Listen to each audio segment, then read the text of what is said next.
Sean todos bienvenidos a una nueva edición, nuevamente de Bitácora de Viaje. Les habla Félix Gómez. Y bueno, en esta ocasión tengo un invitado muy especial que es Noel Leal en Caracas, Venezuela. Noel para mí es una persona de referencia, es un patriota, es una persona con una visión que lo ha llevado y que es una reflexión que yo me hago cuando yo escucho los cientos de programas que tiene Noel Leal por años. Noel está antes del 99 planteando una serie de cosas, pero ha sido un visionario y ha sido una persona que ha dicho las cosas de manera directa, honesta, transparente, sin darle medias vueltas a las cosas, y está en Venezuela. Yo voy a decir algo y siempre lo escribo en las redes. Para mí Noel Leal es un héroe. Y lo digo Noel porque Noel es de esas personas que se levanta como un ciudadano en medio de tanto pueblo. Y disculpen la expresión, porque una cosa es ser pueblo y otra cosa es ser ciudadano. Yo creo que el ciudadano nace cuando hay conciencia de lo que es ser persona. Y ese es Noel Leal. Así que para mí bueno, es un honor tenerte. Y gracias, Noel, primero por la facilidad. Hay veces que uno trata de invitar a alguien, aquello es todo un proceso para invitar, unos egos, etcétera. Y gracias por la accesibilidad y un honor tenerte aquí en el programa. Félix, muchísimas gracias, gracias por tus palabras, gracias por ser parte de esa diáspora, de esos venezolanos que mantienen en alto el nombre de Venezuela. Sí, esa es la idea. Sabes que una de las cosas que yo me he encontrado, Noel, yo tengo 17 años fuera del país, ¿no? Y siempre me preguntan bueno, yo estoy en Australia, estoy en Sydney, Australia, y siempre lo he dicho, yo soy un venezolano, después de 17 años puede ser extraño, pero soy un venezolano viviendo en Australia. Y es como me siento, es como se conecta mi identidad psicológica, si alguien refiere. Hay gente que dice que la nacionalidad es un constructo, pero yo creo que va más allá de eso. La nacionalidad tiene que ver con una cantidad de conexiones que incluso son neurobiológicas. Y esto puede ser controversial para muchas cosas, ¿no? Tú no puedes borrar memorias que están allí.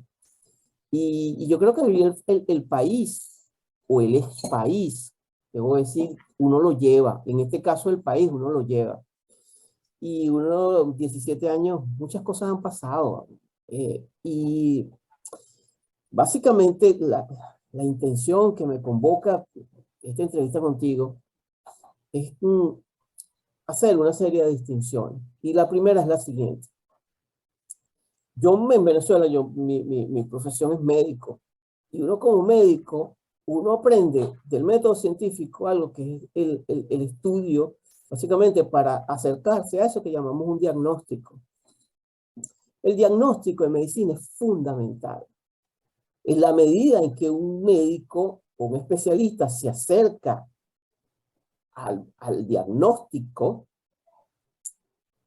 en esa medida es que podemos ejercer, tomar decisiones para ver cuál es el mejor tratamiento en base a un concilio de médicos y de referencia, y etcétera, etcétera. Dicho esto, yo creo que la gran tragedia, Noel, fue 23 años de tragedia que hemos tenido, una tras otra, es el diagnóstico acerca de lo que es Venezuela y lo que ha pasado en Venezuela. Y la primera distinción, dicho esto, para darte la palabra, es que no se diferencia entre lo que es una tiranía de una dictadura. Eso es lo primero. Y todavía hay gente que habla en Venezuela de una cantidad de sandeces, adentro y afuera, gente con doctorado, y sigue con las mismas estupideces. Yo no sé si con intención o porque son ignorantes. Y esa es mi primera pregunta para ti. Como un ABC, ¿cuál es la diferencia, no, entre una tiranía y una dictadura? Bueno, yo creo que para eso simplemente tenemos que ir a la historia y a la base de lo que nos mantiene hoy en día, ¿no? Vamos a entendernos con el principio de dónde nos vienen todas las palabras y todas las ideas con las cuales nos formamos en el occidente moderno, si queremos colocarle algún tipo de referente. Y todo viene desde Roma, todo viene desde la antigua Grecia. Entonces nosotros, en ese concepto, tenemos los conceptos propios que Roma utilizó para distinguir esas dos ideas, la tiranía y la dictadura. ¿Qué tienen comunes? Sí, sí, son gobiernos de fuerza, son hechos fácticos. En el caso de la dictadura, y tal como nos lo coloca Roma, es un proceso de fuerza donde se instala un dictador, un ejecutor de la ley, que se abroga los poderes establecidos de lo que puede ser una república con cada una de sus partes, con su idea de, de poderes. Y todo eso se lo abroga el dictador. ¿Por qué? ¿Y para qué? Para poner orden, para restablecer el desastre, en el caso que Roma cita, el desastre que dejan los tiranos. ¿Qué encontramos en las estructuras tiránicas? En las estructuras tiránicas encontramos a un hegemón que va eliminando todos y cada uno de los poderes, se va haciendo a él más fuerte a través de un proceso de deprimir a la sociedad, de hacer a la sociedad cada vez más dependiente del tirano y a la sociedad a la misma vez sin esperanzas, sin oportunidades. En una dictadura, y lo podemos encontrar hasta en la última dictadura que vivimos nosotros, en la dictadura de General Marcos Pérez Jiménez, encontramos que el desarrollo y el orden es una constante, que se le persigue haciendo uso del poder, de la fuerza establecida por el Estado, a los que violentan la tranquilidad, la paz y la institucionalidad de la nación. Regularmente entendemos un proceso dictatorial de orden nacionalista, de orden de derecha, si se le quiere colocar el término, entendemos que el perseguido es el socialista comunista que viene a ir en contra del orden. Pero el hecho es que la sociedad en sí se ve beneficiada por el hecho propio de la dictadura. Nosotros vivimos una tiranía que ha logrado hacer no solo Venezuela, sino todo un proceso global, mancillar por completo el nombre dictadura. Cuando se mancilla por completo el nombre de dictadura y se le aplica eso a cualquier tipo de régimen que no es democrático, simplemente no están marcando por igual a un régimen que viene a desarrollar naciones, como fue el caso de Pérez Jiménez, como fue el caso de general Pinochet, o como es el caso de Singapur. Son dictaduras, punto. ¿Qué encontramos en la tiranía? Encontramos un Fidel. ¿Qué encontramos en una tiranía? Encontramos el chavismo. Y encontramos una serie de tiranías constitucionales, que es la nueva etapa que nos ha traído la modernidad. Tiranías que llegan y se consolidan a través de procesos electorales, tiranías basadas en la voluntad democrática manipulada a una población, y gracias a controles constitucionales se van estableciendo de manera firme. Al establecerse, debemos recordar que ella misma derribó toda la estructura institucional del país. No queda equilibrio de poderes. Quien crea, y ahí es cuando viene el complemento de la realidad y de la importancia de separar tiranía de dictadura, quien crea que al extraer una tiranía que hizo todo ese desastre, el país va a poder tener algún tipo de institucionalidad sin el establecimiento de una dictadura que venga a recomponer el orden, los poderes y dar el paso para el desarrollo nuevo de las libertades con orden, simplemente es una persona que no tiene absolutamente nada en el cerebro. Y una cosa que a mí me llama la atención, Noel, de eso que tú comentas, porque hay un elemento en las tiranías que es clave y fundacional, y es que en las tiranías, cuando uno empieza a hacer un estudio serio de esto, en la tiranía también son sumamente ambiciosas porque buscan es el control de tu mente, controlarte. Es que ese hegemón busca disminuirte. A juro tienes que disminuirte para poderte tener. Exacto. Y una de las cosas, que elementos claves que a mí me confronta es el tema de la educación. Yo te voy a contar una experiencia que tuve. Yo aquí en Australia he trabajado en el campo que ha sido mi campo de siempre, en el tema de la salud mental. Y tuve la posibilidad de hacer un máster acá en lo que en Venezuela sería trabajo social, de 2 años, la maestría. Fue con enfoque en trabajos comunitarios y en enfoque en salud mental, etcétera, etcétera. Yo después de 2 años entendí más el proceso que hemos atravesado, porque fueron 2 años de adoctrinamiento y de teorías comunistas, marxistas, de profesores, todos rubios, con unos lentes de $1000, ¿sabes? Y un reloj de $2000 hablando de comunismo y de marxismo y de capitalismo. Frente al adoctrinamiento de gente de todas partes del mundo que venían y todos repetían lo mismo. Ahí entendí lo que está pasando con las universidades, ahí entendí el adoctrinamiento que viene y que no tiene que ver necesariamente con un país, tiene que ver con un proceso que es global. Y eso me cambió el marco, ¿no?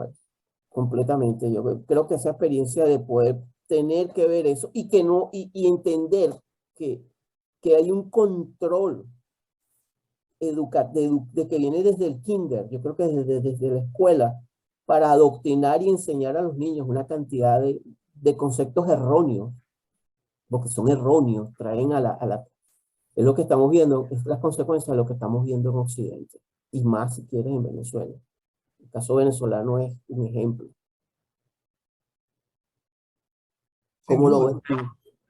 No, sin duda. Y ese reflejo del proceso educativo es algo que yo siempre señalo en el punto de Venezuela, porque quizá Venezuela tiene hasta el mapa en este caso, ¿no? Porque esa lista de esos 911 Ilustres. ilustres personajes que se arrastraron ante Fidel Castro, y hay que entender, Fidel Castro tenía ya más de 30 años sodomizando Cuba. Fidel Castro levantaba las banderas de algo que ya tenía en ese momento una historia de más de 100 millones de muertos.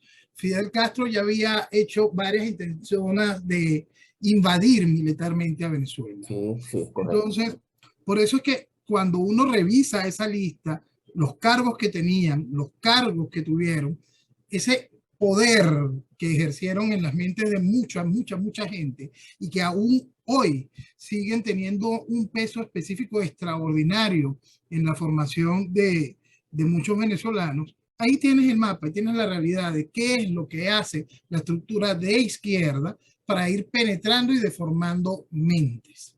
Y en el caso de Venezuela no está eso, pues por lo menos está esa huella, está ese mapa y esa realidad. No es nuevo, no es nuevo. Son cosas que se han ido deformando. Voy a decir una cosa que es muy difícil que la gente lo entienda y que mucha gente se asombrará con lo que lo voy a explicar, pero es una realidad. Se le acusa a cierto general franquista de haber dicho muerte a la inteligencia. Eso no fue lo que él dijo.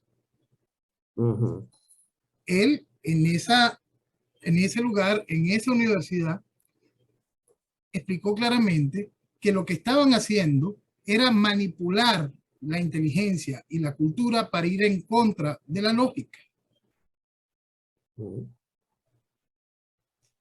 El personaje que presidía la sala dijo, usted ha dicho muerte a la inteligencia. Y no, él estaba acusando una realidad, una manipulación que se hace desde la estructura académica para seguir generando ese caos.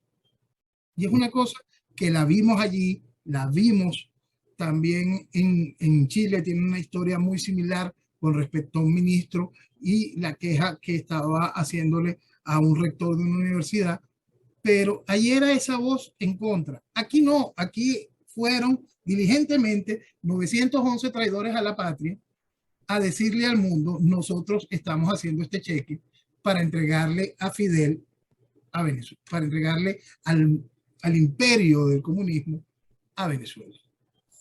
Una cosa que a mí me llama la atención, Noel, porque tú estás tocando el corazón de esto del sistema, que es la parte educativa.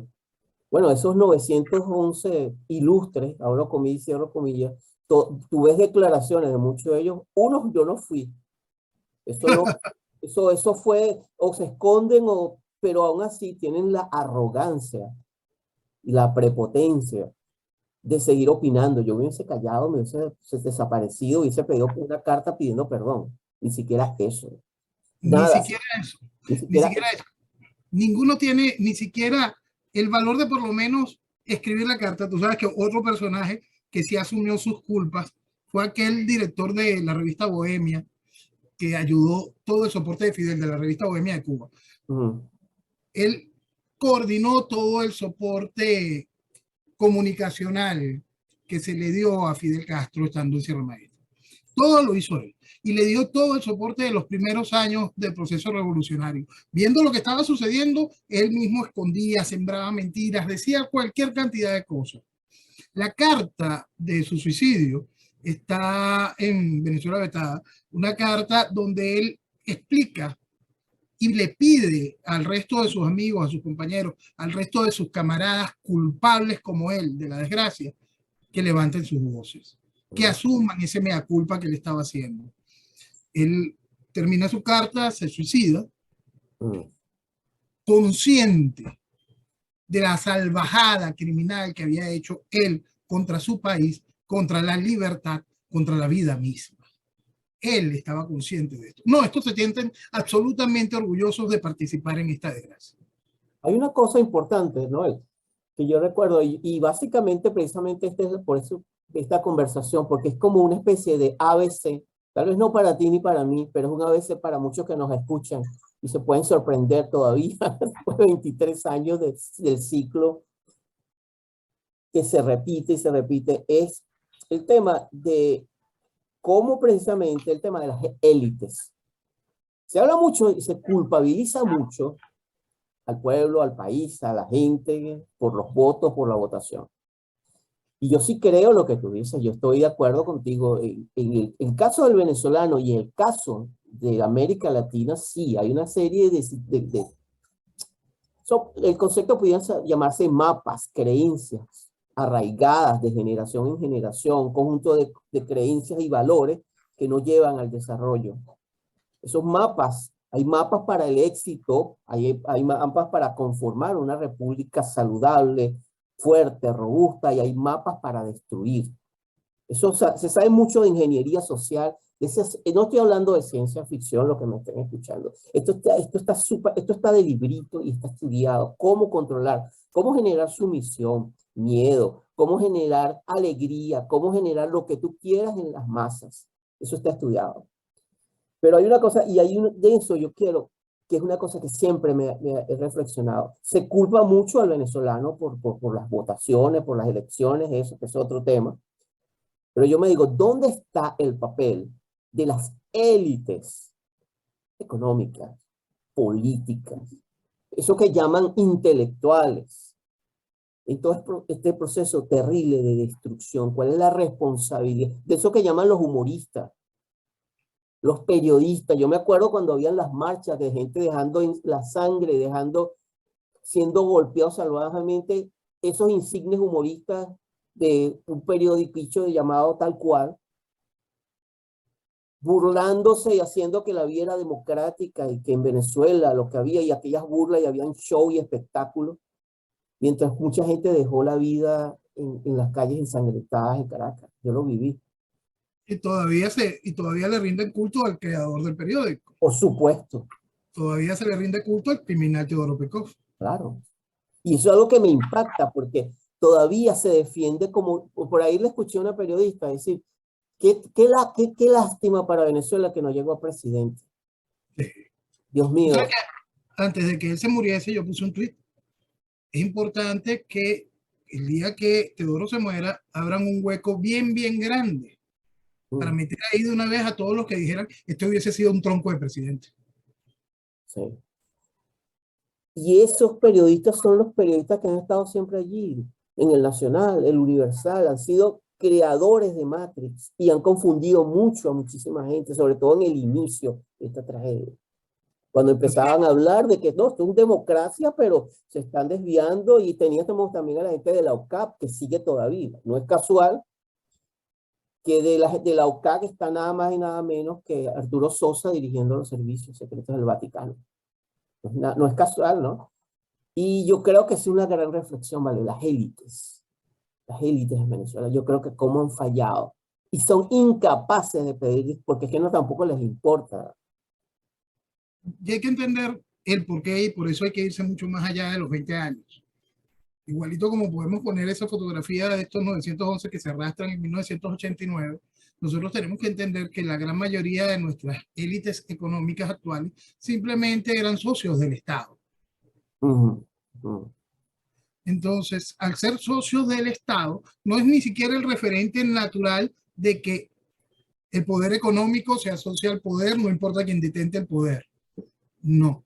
Esto es que son simplemente apéndices que van hasta, pasan en cierto momento, casi que son iguales, se bajan. No, es una relación bastante extraña, ¿no? Pero son absolutamente codependientes del Estado. No hay una actividad económica real independiente. Desde el hecho de ser un país monoproductor, desde el hecho de que vivimos etapas largas, tanto en los tiempos de la pseudodemocracia como en el tiempo del chavismo formal con el control de cambio, que hacía que el Estado controlara el 98% de las divisas que entraban al país. Por supuesto, eso va haciendo a una élite económica simplemente dependiente de las necesidades, órdenes o de o simplemente reciben los beneficios directos del Estado. Por lo tanto, como élite económica que pueda trazar el futuro de una nación partiendo del hecho de las libertades económicas, simplemente no existieron. Debemos recordar que en la Constitución de 1961, en cuanto esa Constitución sale a la luz, lo primero que hace Rómulo Betancourt es eliminar las garantías económicas. Y así estuvo durante todo el periodo de la pseudodemocracia. Fíjate que hay un tema clave y que es histórico. La famosa generación del 28, donde sale Caldera, Jovito Villalba, resulta que todos eran comunistas. Todos venían de la ideología comunista.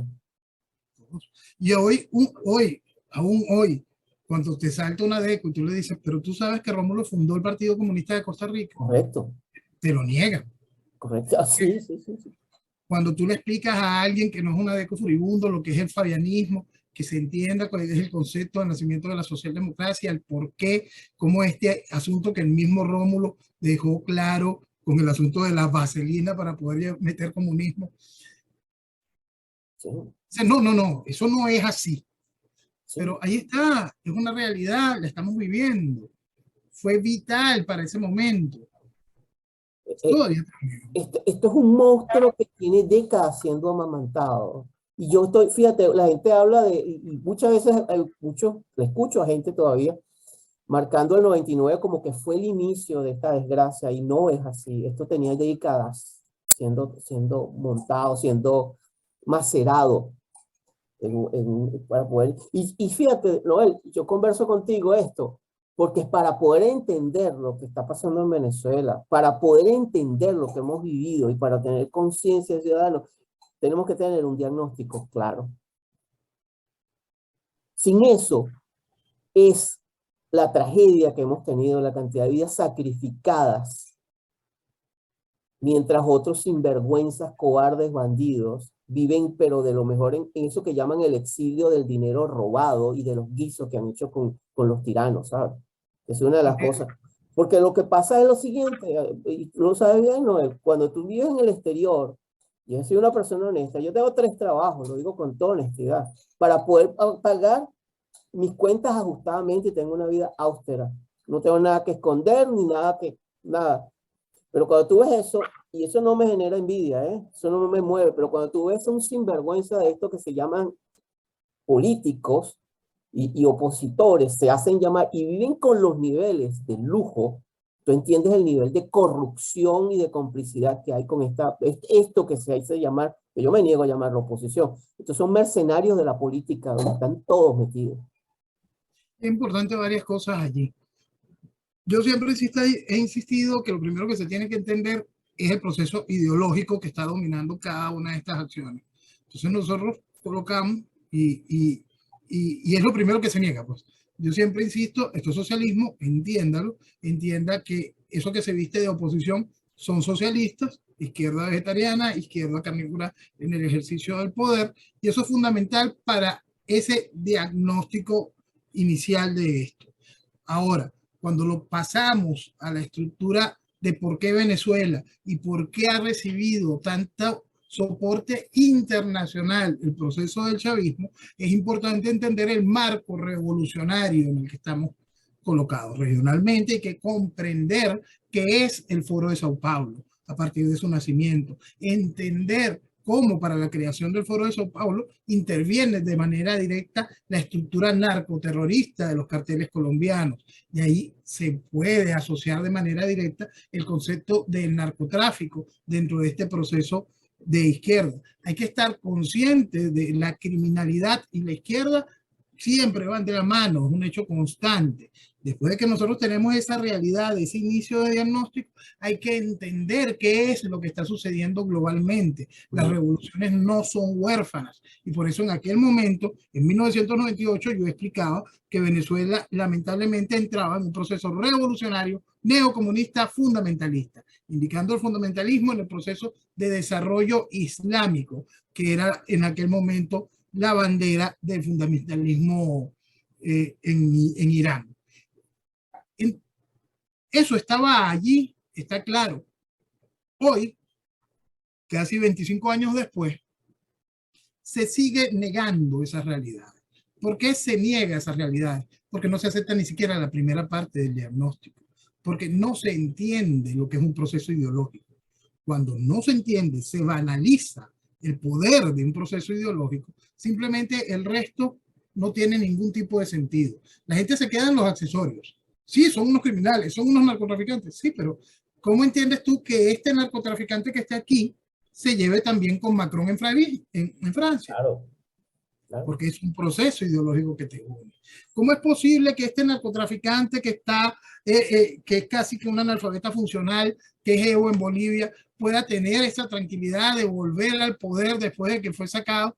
Y ahí está, tranquilo, porque es un proceso ideológico. Está el apadrinamiento del Foro de Sao Paulo, después tienen toda una estructura adicional que se ve reforzada en la Internacional Socialista, que le marca todo un foro y un espacio para que se pueda desarrollar.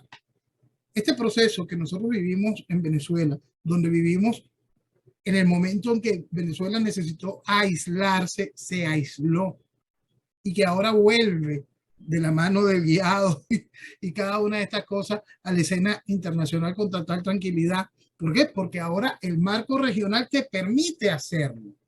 ¿Por qué? Porque ya el proceso revolucionario que fue financiado con el hambre de Venezuela, con la destrucción de Venezuela, ha hecho todo lo que tenía que hacer en la región. Por eso se dan el lujo de volver hoy con toda tranquilidad al escenario internacional y pisar fuerte, que eso es muy importante entenderlo. Venezuela tiene como pisar fuerte, por más absurdo que parezca. Hay un tema que es la sincronización. Esto es imposible entender lo que hemos... Cuando yo llegué acá a Australia en el 2006, y bueno, era, de hecho, los venezolanos que llegué a conocer acá, la visión muy tal cual, ¿no? Del tipo periódico tal cual, o el Nación, tú sabes, y siempre el tema de las elecciones, el tema de las cuestiones, siempre, de verdad que estuvo como el lobo estepario, alejado de eso, porque no me llevo, o sea, yo decía, esto no es elección. Y el ciclo es que ha sido un ciclo continuo. Problemas, la tiranía, la dictadura, nunca la tiranía, la dictadura, hay que enfrentarla, este es un gobierno poco democrático, pero la vía es electoral. Y han sido los mismos actores de siempre, de las primarias, hasta ni siquiera el nombre lo han cambiado, los mismos actores continuamente, hasta que llega un punto en este 2022, yo de verdad que pocas veces veo, los sigo, los veo, a veces se cuelan. Y a mí una de las cosas que desde el punto de vista psicológico, ya desde el tema de mental, me impresiona el nivel de psicopatía de esta gente. Es gente realmente mala, porque solamente una persona con absoluto nivel de maldad puede decir lo que dicen sobre elecciones, ofreciendo primarias, ofreciendo una cantidad, con una cara de tabla, como dicen por ahí, con una desvergonzura, con una manera, cuando eso nos ha costado tanta muerte, tanta gente violada, familias destruidas, vidas destrozadas, y estos miserables, porque no es la palabra que me sale, y estoy siendo elegante, siguen con su elección. Claro que detrás de las elecciones tú y yo sabemos, lo que hay es narcotráfico, hay droga, y hay lo que al final es financiamiento duro, y que ellos saben que van a perder, al final todo eso queda entre ellos, pero ellos quedan con dinero. Eso es muy trágico. Y ahí es la segunda parte también. ¿Qué pasa cuando tenemos una generación no de políticos, de mercenarios, que no van a soltar ese negocio de ser llamados oposición, porque es la manera de algo que teme el político venezolano, ¿no? Trabajar. Trabajar, tener un trabajo o lanzar una empresa o tratar, le tienen terror a eso porque aprendieron a vivir como parásitos de la política.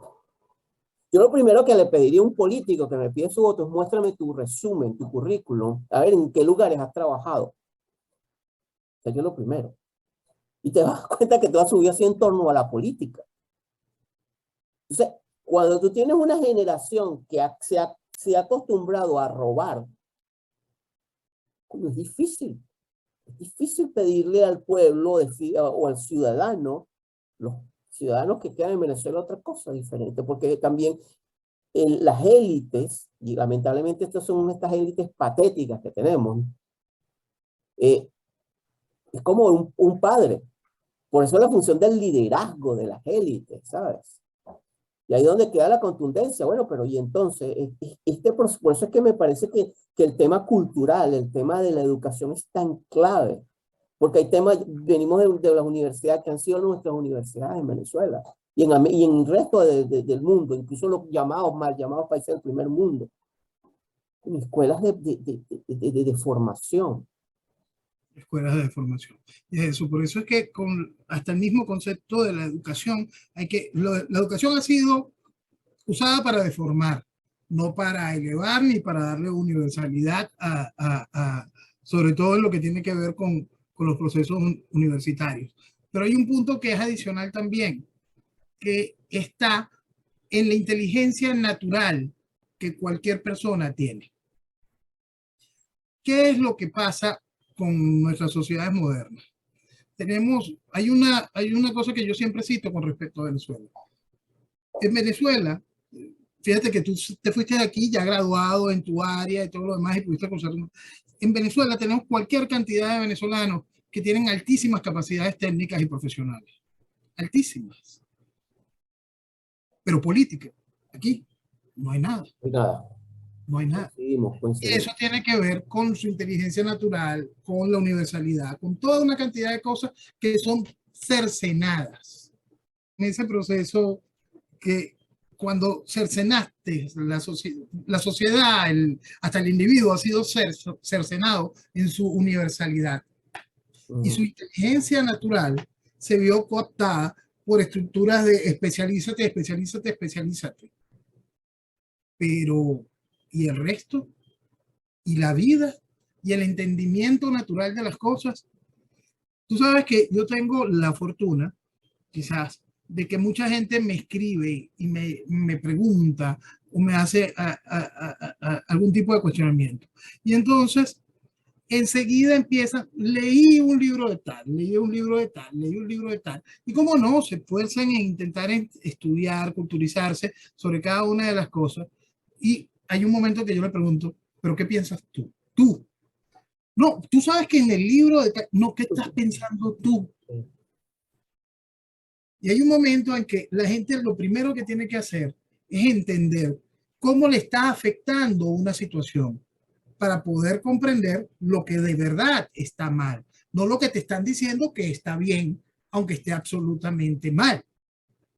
¿Qué es lo que estamos viviendo hoy globalmente? Hoy estamos viendo un desastre gigantesco.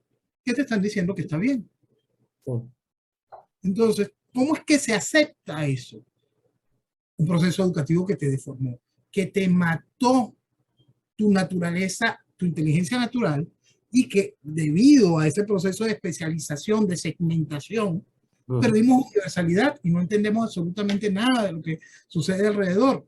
La gente no termina de comprender que un proceso como el de ideología de género es un proceso de debilitamiento. Y ese proceso de debilitamiento lo que va es beneficiando un proceso que va en contra hasta de la soberanía. Sí. No lo puedes asumir, no lo puedes sumar, no lo puedes entender. No ves que ese hilo que toca cada una de esas cosas es un hilo rojo mostrado por el socialismo.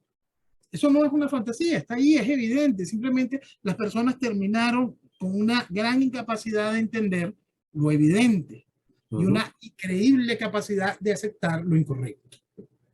Noel, sabes que hay, tú lo que dices me coincide estaba ayer viendo precisamente un documental de lo que está pasando en Suecia. Gravísimo, A ver, gravísimo. Yo recuerdo que Trump lo dijo hace como 2 años y se burlaron, fue motivo de burla por mucha gente, ¿no? Y resulta que yo vengo escuchando esa información no de hace 2 años, de hace mucho tiempo. La situación en Suecia es tan grave que en lo que va de año han habido como, si mal no recuerdo, cerca de 350 ataques bomba, incluso en diferentes ciudades, ataques terroristas. Suecia, después de la Sudáfrica de Mandela, es el segundo país con más rapto en violación de mujeres blancas.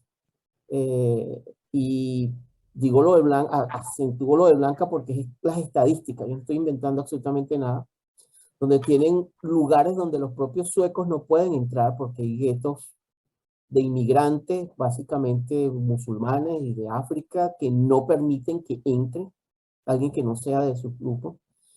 Y donde la primer ministro, que por cierto es socialista, acaba de declarar recientemente que ellos fracasaron, que el sistema de inmigración fue, imagínate el nivel de crisis que tienen, con 3 millones de inmigrantes, el 90% hombres jóvenes, un ejército. dentro. Y eso es algo que a mí me llama la atención, porque lo vi en Europa, no fue que lo vi, lo vi en Europa. Yo vi una Europa no solamente decadente, sino una Europa recibiendo una cantidad de inmigración, pero absolutamente ilimitada, sin control. Lo vi en España. Y partes donde en Francia tú no puedes entrar si tú no eres musulmán, no puedes entrar.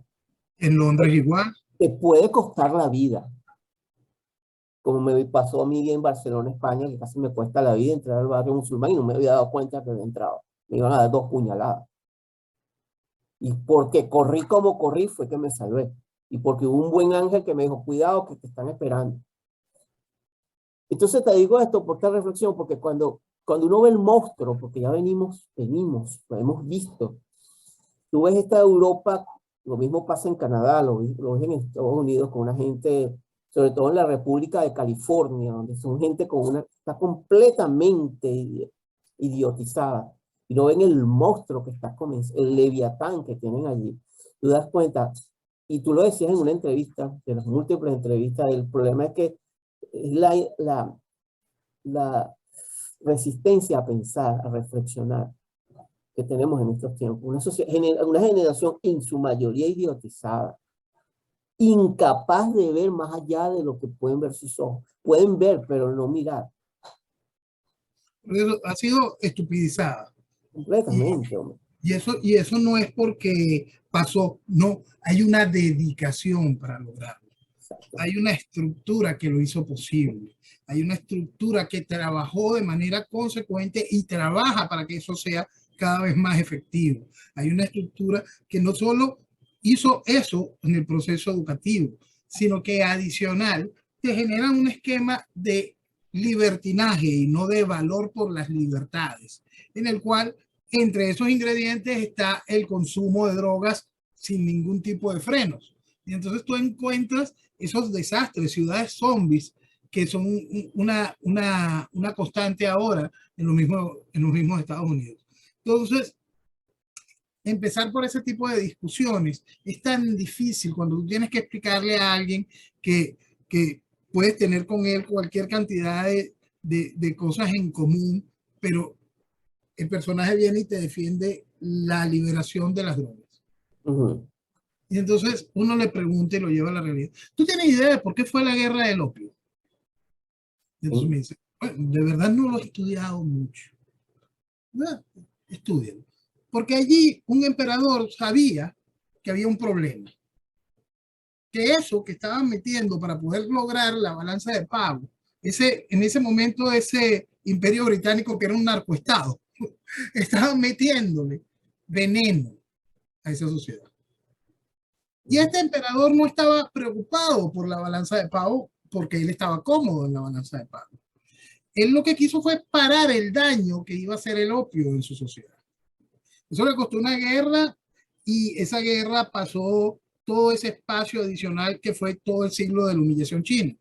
Ujú. Hoy vemos esta guerra del opio a la inversa. A la inversa, sí. Y todavía no se entiende. No se entiende cuál fue esa herramienta. Que ese siglo de humillación que vivió China tuvo ese ingrediente. Este siglo de humillación donde está entrando Occidente tiene ese mismo ingrediente. Cuando tú tienes una población como la estadounidense, donde el 20% de su gente es joven, edad productiva, incluso en centros universitarios, aproximadamente la cifra 20, en algunos estados sube a 25, con adictos a la heroína y a otras drogas, pero a unos niveles que es para llorar, en las calles, destruidos completamente como homeless, es decir, gente sin casa. Tú te das cuenta de la bomba que hay allí. No, no Y es, eso fue planificado. Y claro, eso es lo importante que se entienda. claro, Eso es planificado. Eso es muy bien ejecutado. No solo es el beneficio económico, no es el lavado de dinero, es la destrucción de una sociedad para poderla controlar. y eso es algo que tú lo ves y es una cosa aterradora, porque también aquí tenemos la vecina Colombia. No, te voy a dar un dato. Cuando gana Petro, aquí hay una, creo que es la mayor colonia latinoamericana en Australia, creo que es de Colombia, ¿no? Eh, Gente trabajadora, gente muy dedicada, debo decir, el colombiano. Es lo que yo he visto, gente que trabaja muy duro y que viene con 2 profesiones, viene con 3 profesiones, gente muy preparada. El 70, Petro ganó con un 70%. 80, creo que llegaron 80. Y cuando tú conversabas con alguno de ellos, que tuve la posibilidad de tener un intercambio con, de conversación, me decía, es que en Venezuela no se aplicó el socialismo, eso no es socialismo. Así mismo, y te estoy hablando no de gente que no fue una, no, gente con hasta con 2 maestrías, ¿no? Son los primeros que te niegan que esto sea socialismo. Exacto. Y hay Que gente siguen que con me lo la... dice, y hay gente que todavía me lo dice, es que en Venezuela eso no es socialismo, como decía Nacho, el cantante, esto no es que en Venezuela es pseudo socialismo, lo que es en Venezuela, no es socialismo. O sea, yo decía, Dios mío. O sea, por eso no me sorprenden los resultados que hay en las elecciones. Es que las sociedades están absolutamente deformadas. Y es eso, es un proceso que ha llevado sus años, es un proceso que mata la lógica.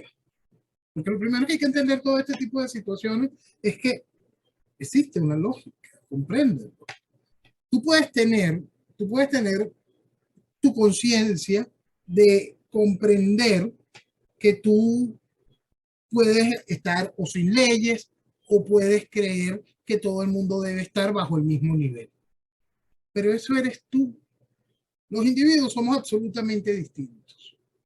Hay gente buena, hay gente mala, hay bulto, hay gente emprendedora, hay gente con capacidades. Todo eso existe. Es un crisol realmente grande. Y es un crisol que es negado por el principio socialista. Entonces, esa utopía que es antinatural sigue teniendo cuerpo porque simplemente quien la levanta no tiene lógica. Puedes ser un profesional preparado, puedes tener las herramientas para la vida, puedes ser increíblemente exitoso, pero la lógica para comprender que el mundo no funciona como está en tu cabeza o como te dicta la utopía, no la tienes. Entonces, ¿hacia dónde vamos, Noel? Con esto que estamos conversando, hacia dónde tú estás viendo que van todo este proceso, que ya no es Venezuela, ya es un proceso venezolano que va paralelo a un proceso que es internacional. ¿Hacia dónde vamos? ¿Hacia dónde vamos? Fíjate que ese mismo proceso lo que se ha dado a comprender como el globalismo, que sobre todo se siente en la parte occidental, ese proceso lo que ha traído es la debilitación de las sociedades, por lo tanto, de las naciones. Estas naciones van a ser arropadas por la estructura de ejercicio natural de lo que no es Occidente. Es decir, todo ese arco que es Rusia, China, y el fundamentalismo. Es decir, llegamos a ese proceso neocomunista, fundamentalista, ya de una manera muy clara. ¿Qué detiene ese vuelco que estamos a punto de vivir? Hay que entender lo que ese vuelco es una realidad económica, es una realidad poblacional, es una realidad militar. Eso está allí. Cuando uno ve el poder de lo que significan esos tres países en específico y te das cuenta hoy que a través del CSS, la estructura de cooperación de Shanghái, se suman estructuras como Arabia Saudita, como Turquía, como Egipto. Cuando ves por el otro lado el proceso de los BRICS, cómo sigue creciendo y tomando cuerpo, cuando ves el otro lado de la estructura Asia-Pacífico que va buscando China, cambiando otro tipo de mentalidades en el esquema pacífico de nuestro continente. Eso no se quiere entender, ese vuelco se está dando. Y se da y se va dando a esa velocidad precisamente por el gran debilitamiento que está viviendo Occidente. ¿Se puede detener el vuelco? Sí. Pero las sociedades están aptas para detener ese vuelco. No. Y ahí es en donde vienen esos procesos que son calificados como reaccionarios. De poderse dar, serán terriblemente reaccionarios, que es lo más difícil de comprender por nuestra sociedad. Tú le preguntas hoy todavía a la gran mayoría del venezolano si está listo para que exista en Venezuela un golpe de Estado y la imposición de una dictadura, y te dice que no. Claro. Y es Venezuela la que lleva años destruida por una tiranía socialista. Entonces, ¿qué queda para los países que no lo están sintiendo ahora? Para los países que apenas están viendo que su institucionalidad está un poquito débil, o apenas están viendo que el proceso económico se está debilitando. ¿Cómo lo van a entender? No lo podrán entender.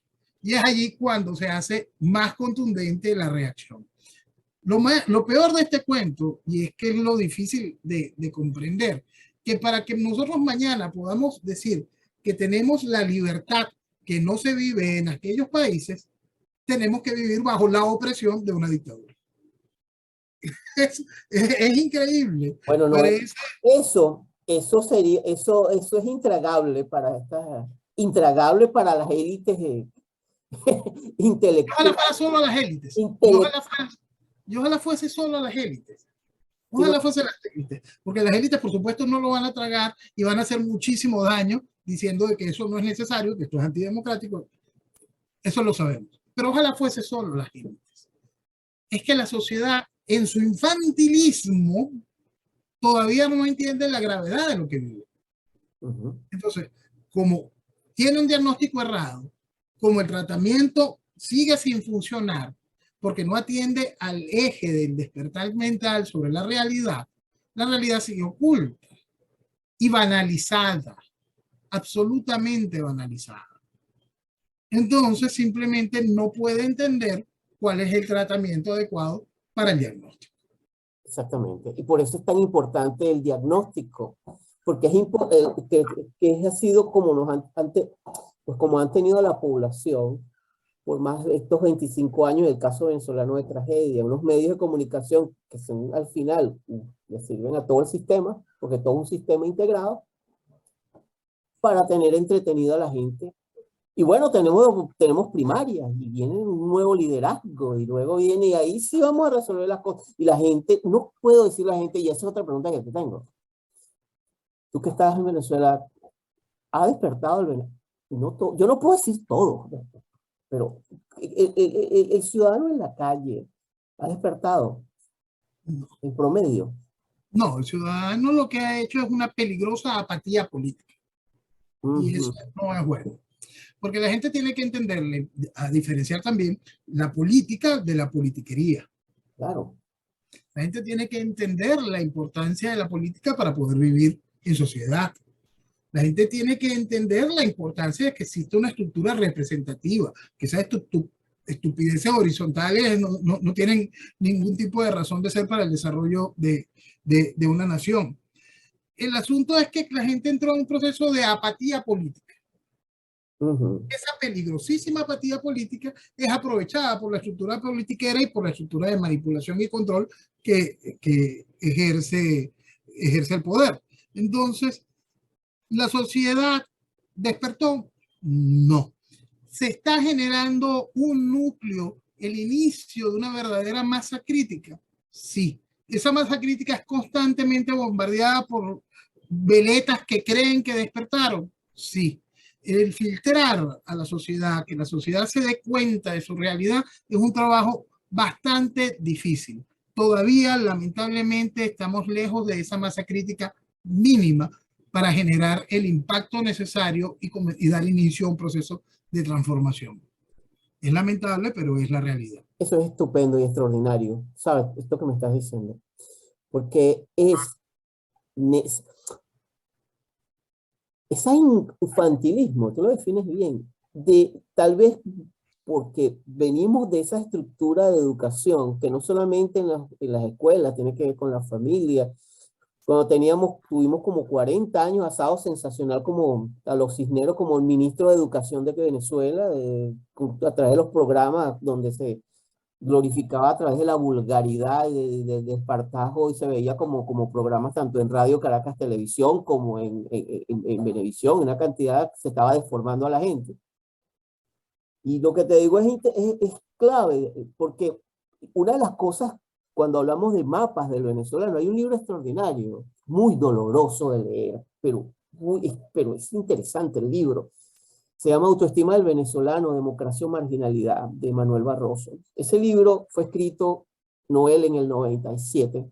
El tipo de verdad, Manuel Barroso, que es un maestro en esto de la manera del pensamiento, cómo piensa el venezolano, los valores. Un libro que te recomiendo. Él se adelantó, y él dijo, me recuerdo que una de las frases que él tiene en ese libro es que dice, Venezuela está en peligro, y estaba escribiendo eso en el 97, donde él explica toda la cantidad de comportamientos, de mapas inefectivos del venezolano que implica el vivo criollo, el pájaro bravo, esa estructura del compadrazgo, todo es hermanazo del alma. Cuando yo escucho un tipo que me dice hermanazo del alma, yo de verdad hecho así como que ya, no sé qué decirme mucho. Esa estructura precisamente, ¿no? Yo creo que ahí es donde está lo importante de eso que tú me estás diciendo y que te agradezco muchísimo. O sea, ese proceso de por lo menos generar una masa crítica del venezolano, yo creo que, pero es importante entenderlo. El venezolano le cuesta en promedio que le digan la verdad. Miénteme. No, dime, no me quites mi esperanza, como me dicen mucho. Tú me estás quitando mi esperanza. ¿Y dónde está la esperanza? Dios mío, tú no estás viendo el Leviatán que está viniendo. No, esto no es esperanza, pendejo. Esto es ver lo que tienes al frente. Imagínate cuando me decían eso en el 2003, 2002, Lo cuando yo recuerdo, explicaba el colaboracionismo. lo recuerdo. Imagínate cuando yo estoy explicando el colaboracionismo en el 2002, 2003, y lo que me decían. Imagínate. Si aún No, hoy pero viene gente repitiendo el mismo discurso. yo te quiero preguntar algo. ¿Cómo ha sido ese proceso tuyo, sin tocar cosas personales tuyas, por supuesto, pero tú has sido una voz en el desierto por muchos años? Ha sido difícil, ¿verdad? Todo este proceso para ti de poder caminar prácticamente solo en toda esta selva comunicacional. Difícil, doloroso. Tú sabes que hace tiempo yo intenté escribirlo en un artículo que escribí en el 2005, donde dije que tomé la decisión de poner a un lado la, la lógica, aspiraciones profesionales y hasta personales, ¿no? Ujú. En estos días estaba haciendo una entrevista y recordaba que cuando el 11 de abril yo estaba viviendo en Valencia, Ujú. viviendo en Valencia, en el estado Carabobo. Bueno, entonces el asunto es que para esos días yo agarré un bolso y metí un suéter, una franela adicional y dije en casa, voy a tomar el gobierno, ya vengo. Y no he vuelto. Ujú. Porque la, la vida cuando se entiende, cuando se siente ese compromiso, que yo no le pido al venezolano en general que sienta ese compromiso, para nada. Pero el asunto es comprender que hay gente que sí, que hay venezolanos que dieron la vida, que hay venezolanos que han entregado su vida y comprometido su futuro, que, que el sentir el país es una cosa muy especial. Y sentirlo entendiendo las dos cosas bases para poder encontrar tanto la realidad como la solución. Es decir, entendiendo la realidad ideológica y comprendiendo lo que vale Venezuela, eso cambia la vida, te da otra manera de entender futuro, te da otra manera de comprender lo que debemos.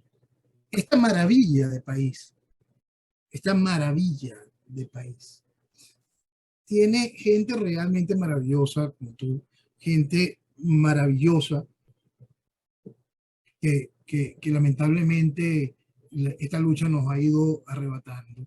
Tiene gente realmente mala también, generando un caos que nos da muchísimo, muchísimo dolor. Y tiene cualquier cantidad de millones, la gran mayoría de una sociedad que simplemente está allí. No tiene ni pasión por el país, que está muy ocupada sobreviviendo o está muy ocupada usufructuando. Exactamente, sí. Sí, sí, sí. Entonces, el asunto es que esas personas que comenzaron ese despertar, ese entendimiento de la realidad, que están conscientes de lo que es Venezuela, terminen de entender la herramienta ideológica que tiene a este país, la principal reserva petrolera del planeta, comiendo de la basura. Cuando se entiende esa realidad, se desechan todas las estupideces que son unos ladrones que no saben lo que hacen, no, se empieza a entender la realidad, se entiende el proceso, se entiende cómo el dinero, las riquezas de Venezuela han ido financiando un proceso muy similar en distintas partes del mundo, sobre todo en nuestro continente. Se entiende cada una de esas cosas y ahí sí podremos generar esa masa crítica basado en esos dos puntos clave para el entendimiento de nuestra realidad. ¿Cuánto vale Venezuela y qué demonios es el socialismo y cómo se ha implementado en nuestro país? En mi caso, quizá yo vine con ese cassette desde el inicio, ¿no? Desde el inicio uno entendía el proceso ideológico. Desde el inicio uno estaba absolutamente consciente de lo que vale Venezuela. Tú hablas de este asunto de Barroso en el 90 y tanto, en este libro de Barroso, y Reni fue bastante claro sobre eso en el 70. Pero si nos vamos más atrás, nos encontramos a un López Contreras decepcionado con lo que estaba haciendo Medina Ancarita y decía, es que yo no me quiero morir sin echar una vaina en este país. ¿Por qué? Porque la realidad era esa. Se estaba dañando lo que había. Se estaba haciendo daño con lo que había. Y entonces si nos vamos más atrás, nos encontramos con un país, con una visión de país simplemente única para aquel tiempo y un concepto simplemente extraordinario de entender qué era el venezolano.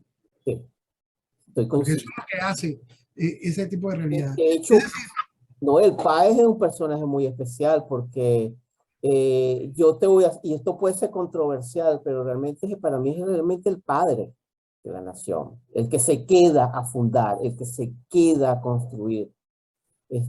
Bolívar, ok, se va en su visión, se fue a buscar otras naciones, pero Páez es el que se queda a enfrentar a todos esos caudillos y a todos esos esa es la caciques realidad. y a Esa es la realidad. construir, ¿no? Esa es la realidad. Uno no puede en ningún momento negar las glorias y la visión del libertador, ese ridículo, o negar la capacidad, visión maravillosa que tenía Miranda sobre el concepto de lo que hubiese sido posible la Colombella. Estas son cosas que son realidades que están allí y en su tiempo tenían un sentido. Pero lo que detectó Páez en el caudillo del venezolano de ese tiempo, esos procesos de poder, esa incapacidad de interrelacionarse buscando ese concepto que el Libertador promovía, eso es lo que nos hizo nación. Y eso hay que entenderlo, porque ese es el conocimiento natural de esa realidad. Un conocimiento que para aquel momento Páez no tenía por el estudio, lo tenía por el pisar la tierra en cada momento. Sí. Eso es esa magia. Bueno, y fíjate cómo nos encontramos en ese miedo, ese peligro, porque lo que hizo Páez fue lo que nosotros tenemos lo vamos a perder. Esa alerta de López Contreras es lo que hemos construido se va a perder. Esa preocupación de Reni es esta maravilla, la vamos a perder. Eso que dice Barroso, ese peligro está allí. Y hoy nos encontramos esta realidad, porque el peligro siempre ha estado. ¿Por qué? Porque Venezuela es magia pura, Venezuela es riqueza en todo sentido. Venezuela es algo increíblemente único, que cuenta con todas las apetencias de cualquiera que tenga el más mínimo interés por algo que vale la pena. Está allí. El problema es que el venezolano no lo ha sabido valorar. Siempre ha quedado en manos de individualidades que que han decidido simplemente hasta dejar atrás la opinión de sus compatriotas para entender la necesidad de llevar a Venezuela a un sitial correcto o de hacer lo posible para evitar su destrucción. La experiencia, finalmente dice Barroso, de ser venezolano, es una experiencia. Fíjate que me gusta mucho eso que él dice, ser venezolano como una experiencia. La experiencia de ser venezolano, dice, al final termina siendo dolorosa, dice él. Yo creo que sí, Noel. Yo te escucho y yo tengo, como te he dicho, tengo muchos, ya tengo más de 15 años y soy consecuente escuchándote y compartiendo con los que tengo lo que tú dices. Y fíjate que tenemos una hora conversando y el tema es circular porque es fundacional y fundamental, el tema de la educación y también el sentido de pertenencia. Yo creo que una de las grandes fallas que ha existido es el concepto de Venezuela como una mina que se explota. Siempre. Y no como un país que hay que cuidar, hay que cultivar, porque hay una cosa que pasa también en nuestra historia. Después de 1830, Venezuela, lo sabes bien, quedó completamente destruida. El gran ganador fue Inglaterra, con todo lo que el país quedó endeudado. Y después vinieron todas estas guerras de caudillos, incluyendo Zamora, el criminal de Maizanta y toda esta cantidad de gente terrible, gente mala, ¿no? Que siempre... Centauros, de hecho, los centauros es una raza violenta en la mitología griega que resolvía sus diferencias a patadas hasta que se destrozaban los cráneos. Esa es la mitología griega del centauro, ¿eh? Nuestro mayor centauro fue Páez. Pero, y eso es una realidad. Pero ve acá, Noel, pero dentro de la mitología hubo un centauro que fue Quirón, que fue el sabio. Yo creo que porque cómo termina Páez. Páez termina tocando un violín en Nueva York, aprendiendo otros idiomas, tratando de hacer cosas diferentes. O sea, eso te habla del espíritu de un hombre.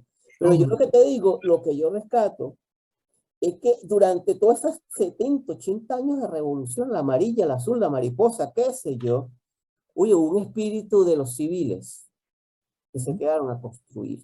Hay los carpinteros, los albañiles, las parteras, los maestros, cualquier cantidad de gente que se, como ahora, que se quedó construyendo, que se quedó haciendo, que se quedó civiles, estoy hablando de civiles, gente que se quedó empecinada. Yo creo que eso también es lo interesante. Ahí tenemos un Cadenas, por ejemplo, un Rafael Cadenas, interesante, un poeta que tiene una cantidad de valores enormes.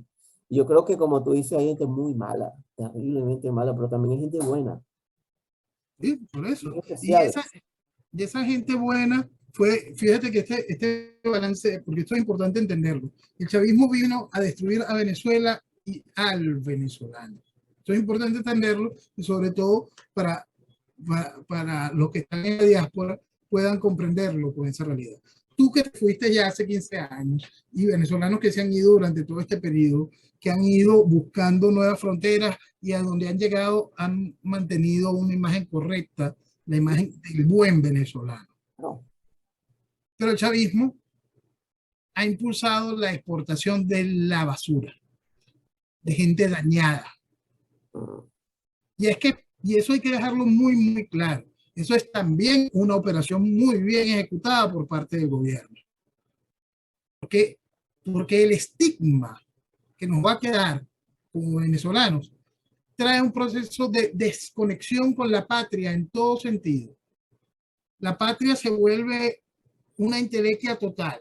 La idea de lo que fue Venezuela queda totalmente destruida porque ni siquiera hay venezolano para defenderlo, porque el venezolano quedó destruido también.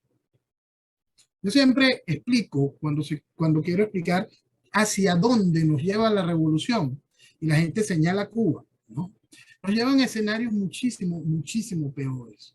Escenarios como Liberia, como Sudán, escenarios donde los países se disuelven, se pierden. Y por eso es que el chavismo se afinca en esa destrucción de Venezuela y del venezolano. Y la reconexión del venezolano con la idea de su tierra, con el valor de lo que es Venezuela, comprender que existe un enemigo interno, comprender que ese enemigo interno está en un proceso revolucionario global, comprender que Venezuela es uno de los pocos países que tiene el con qué poderse reconstruir de una manera sincera y entendiendo qué es lo correcto, es las claves de todo este asunto. Y eso parte de lo que hablamos desde el principio. Más allá de educativo, es encontrarse cada uno con su inteligencia natural, con la lógica, saber lo que está bien y lo que está mal. Si en el 2004 quedó claro, académica y científicamente demostrado, que es inviable el proceso electoral en Venezuela, ¿cómo es posible que le hayan roto la lógica, que le hayan quebrado la lógica a tal nivel como para que durante más de 15 años todavía la gente siga a sentirse orgullosa mojando su dedito a la hora del voto? ¿Qué le hicieron a la gente? Esa quebrada la lógica, esa ruptura con la realidad, es lo primero que hay que entenderlo. Es lo primero que el venezolano tiene que comprender para terminar de identificar a todo lo que hizo posible eso. No a las personas, no a las individualidades, la idea, el concepto. Claro. Después podrán ver cuáles eran las tribunas prestadas para eso, quiénes eran los voceros que se encargaban de eso. Pero lo primero que tiene que entender el venezolano es cómo lo hicieron perder el amor por la patria, cómo te hicieron entregar lo que te pertenece hasta el punto donde hay cualquier cantidad de venezolanos rechazando el hecho de nacer, de haber nacido en esta tierra. Así es. Yo lo he vivido y fue confrontante para mí. Yo lo he vivido, yo he sentido eso. Eso lo he vivido yo en muchos países de venezolanos que no quieren saber nada de Venezuela. Y bueno, a mí creo que es una decisión, pero al final es una decisión profundamente dolorosa, porque no es mi caso, pero creo que desde un punto de vista psicológico es un exilio aún muy profundo, porque tú no te puedes desconectar. Eso sí, siempre están conectados con las arepas, siempre están conectados con... Es decir, tú nunca dejas al país, pero sí que el ciclo es muy doloroso, es un viaje muy... Yo lo considero, pero bueno, mira, Noel, tú lo sabes bien, eso es lo que pasa en las tiranías y es la historia del socialismo y del comunismo. Tú estudias el proceso en Camboya, el proceso en Rusia, el proceso en cualquier parte y es el mismo manual, destruir el espíritu de la gente. Por eso yo creo que la mayor resistencia, una de las mayores es cuidar tu alma y no entregar tu espíritu, no vender tu espíritu por 4 lentejas o por 1000 lentejas, 1.000.000 de lentejas, lo que quieras, pero no vender tu alma. Que yo creo que es lo que ha pasado. Hay mucha gente valiosa y yo creo en eso, creo esa visión que tuya que es muy realista, ¿no? El que es seguir construyendo hasta que tengamos una masa crítica. Yo creo que ese es el camino sin utopía, sin grandilocuencia, porque el viaje que nos ha tocado es largo. Yo salí con el cabello negro y ya tengo el cabello plateado. Y tengo 17 años sin ver a mis padres, imagínate. Tengo 17 años sin ver a mis padres. Un proceso complejo. Y cualquiera me dice, ¿por qué no has vuelto? Oh, porque el regreso, no te imaginas lo que implica regresarse. En términos no solamente económicos, sino en una cantidad de cosas. O sea, son procesos que nos han tocado. Yo no estoy poniendo como un ejemplo de nada, pero sí decirte que es un proceso complejo. Y que, mira, al principio, Noel, cuando yo llegué a Australia, yo podía entenderme automáticamente con un polaco, con un croata, incluso con un ruso, pero imposible con un latinoamericano, que me decían, no, pero es que en Venezuela lo que está pasando es que es un hombre que quiere para el pueblo, para el pueblo, que está dándole, me decía mucho de muchas comunidades. O sea, no podían entender y ahora cada uno está, lo que pasa es que ya nosotros avanzamos en el proceso, ellos están comenzando, están a mitad de lo que va y lo que nosotros venimos, como los cubanos, ya venimos de regreso, pero por 2 maratones de vuelta, ¿no? Entonces eso nos da una visión que yo creo que le leía algo muy interesante, Noel, es que Venezuela está atravesando el camino de los países serios. Todo era antes la joda, la sinvergüenzura, la cuestión. Ahora está, no todos, porque tú y yo estamos claros en eso, pero hay un sector de un venezolano que podemos hablar ya desde la madurez, no desde la risa fácil, sino desde la experiencia que nos lleva a este infierno que nos ha llevado más de 25 años de tragedia, de mentira, de traiciones sin tener un afecto por el país, porque el país no es responsable de lo que hemos construido, tanto por ausencia como por presencia, ¿no? Así Y es. en ese sentido yo quiero darte las gracias, ¿vale? Y sigue siendo una referencia y te seguimos en muchas partes del mundo, ¿sabes? No creas que estás allí, son increíbles con estas tecnologías nuevas. Muchísimas gracias, Félix. Muchísimas gracias a todos los que ven y verán el programa y que viva Venezuela. Y que viva Venezuela, que Dios te bendiga y bueno, seguimos en conexión. Y gracias, Noel.